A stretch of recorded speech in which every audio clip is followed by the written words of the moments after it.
Assalamualaikum warahmatullahi wabarakatuh. Apa kabar kalian semua? Semoga limpahan kesehatan dari Allah Subhanahu wa Ta'ala dapat melindungi kita dari berbagai ancaman penyakit. Hari ini kita akan melanjutkan tema 1, subtema 1, part 2. Jadi, kalian siapkan diri, fokus, dan bismillahirrohmanirrohim, kita mulai. Bunyi adalah hasil dari getaran suatu benda yang merambat dalam bentuk gelombang. Karena bunyi berbentuk gelombang, maka bunyi sering disebut dengan gelombang bunyi. Bunyi berasal dari benda bergetar. Simak percobaan berikut ini.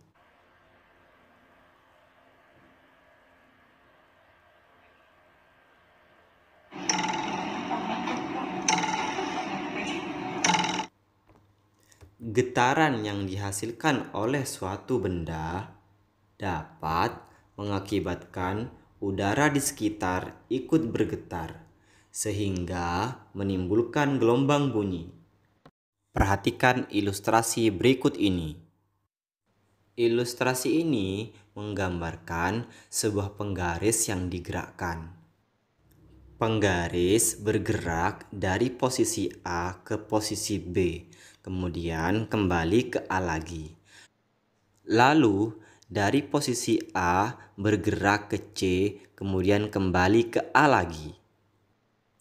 Nah, gerakan dari A ke B ke A ke C, dan C ke A disebut dengan satu getaran. Getaran inilah yang menghasilkan gelombang bunyi di udara. Sedangkan banyaknya getaran yang terjadi setiap 1 detik disebut dengan frekuensi. Satuan frekuensi sama dengan Hertz atau disingkat dengan Hz. Nah, penggaris yang bergetar dan menghasilkan bunyi ini disebut dengan sumber bunyi. Bukan hanya penggaris saja, tapi semua benda yang menghasilkan bunyi disebut sumber bunyi. Seperti alat musik gamelan, suling, gitar, bahkan semua alat musik disebut sebagai sumber bunyi karena semua alat musik menghasilkan bunyi. Bunyi memiliki jenis yang berbeda-beda, tergantung pada frekuensinya. Selanjutnya kita uraikan jenis-jenis bunyi berdasarkan frekuensinya. Yang pertama adalah infrasonik. Infrasonik adalah bunyi yang memiliki frekuensi sangat rendah, yaitu kurang dari 20 Hz atau 20 Hz. Bunyi ini dapat didengar oleh kelelawar, jangkrik, anjing, dan kuda. Yang kedua adalah audiosonik. Audiosonik adalah bunyi yang memiliki frekuensi di antara 20 sampai 20.000 Hz. Bunyi ini dapat didengar oleh manusia, seperti kita. Yang ketiga adalah ultrasonik. Ultrasonik memiliki frekuensi sangat tinggi, yaitu lebih dari 20.000 Hz. Ultrasonik hanya dapat didengar oleh lumba-lumba. Kemudian, selain ketiga jenis bunyi di atas, ada juga jenis-jenis bunyi lainnya, seperti nada, desah, dentum, dan timbre.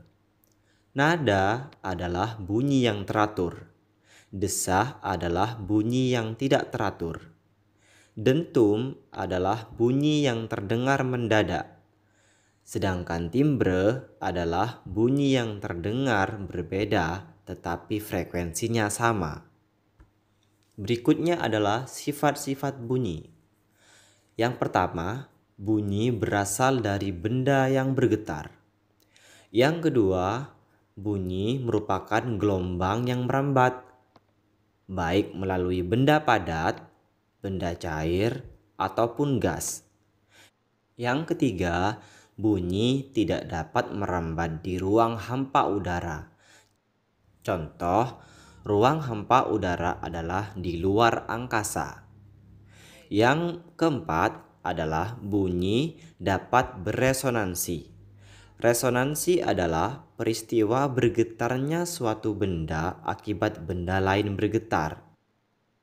Hal inilah yang menyebabkan pembuatan landasan pesawat terbang dilakukan di area yang sangat luas dan jauh dari pemukiman. Karena ketika pesawat landing atau take off, maka mesin pesawat ini menghasilkan getaran yang sangat dahsyat yang dapat menyebabkan tembok retak, bahkan kaca-kaca pecah akibat getaran tersebut. Nah, bagaimana anak-anak? Seru kan pembelajaran hari ini? Nah, untuk hari ini cukup sekian dari Bapak.